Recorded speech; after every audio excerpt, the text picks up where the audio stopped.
Let's bring in House Majority Leader Steve Scalise. Leader, thank you very much for being here today. Good to see you. Where do you stand on this push? Should he be impeached?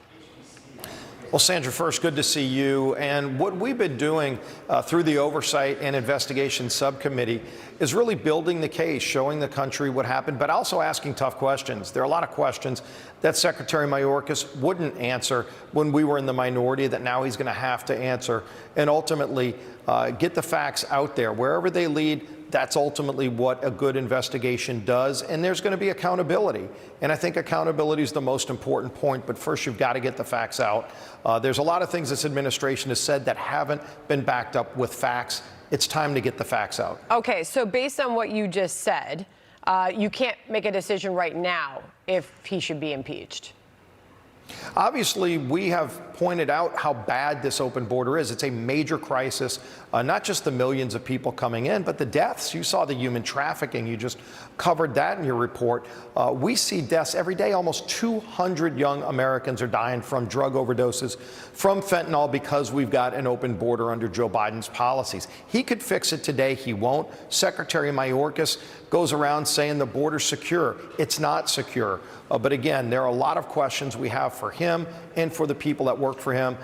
We've been out to the border. We've been embedded with the Border Patrol agents. They will tell you what the problems are, and they're not getting the tools they need from Secretary Mayorkas or President Biden to effectively secure this country's southern border. All right, so your Republican colleague Andy Biggs said it in some different words, really showing the urgency behind the impeachment, also saying, let's do the inquiry. Listen.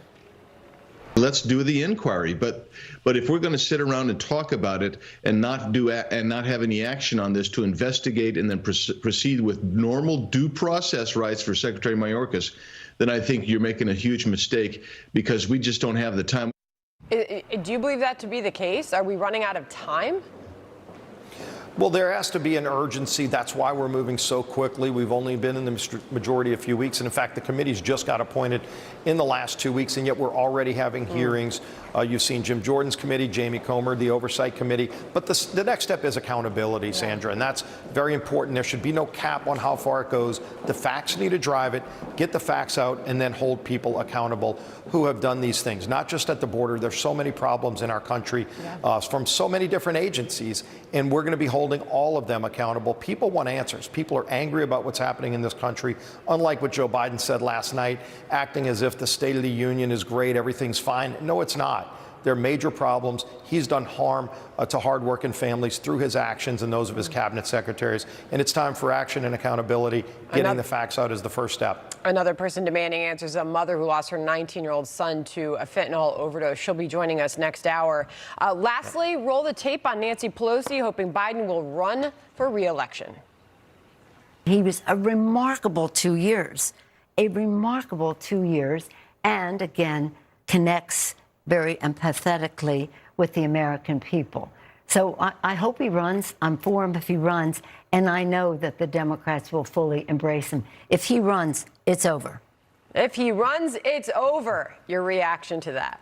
Well, it'll be over, all right, but what is the definition of remarkable that she used multiple times? Is record inflation remarkable? 40% higher people are paying for gas. They can't even find baby formula. Food is double digits higher. The border's wide open. Crime is rampant in communities. That's not a remarkable record for anybody. This president has had a dismal record. It's why, by the way, vast majority of Democrats don't even want Joe Biden to run. Ultimately, he's got to make that decision. We've got to get the White House back. And so the bottom line is getting a Republican in the White House who actually is willing to fight for those hardworking families who are struggling under the weight of Joe Biden and Nancy Pelosi's socialist extreme agenda. It's crushed middle-class families, lower-income families. It's time we go back to work fighting for them. That's what we're doing in this House majority. All right, Congressman Steve Scalise from the great state of Louisiana. Appreciate it, sir. Thank you. Go Tigers. All right, go Tigers.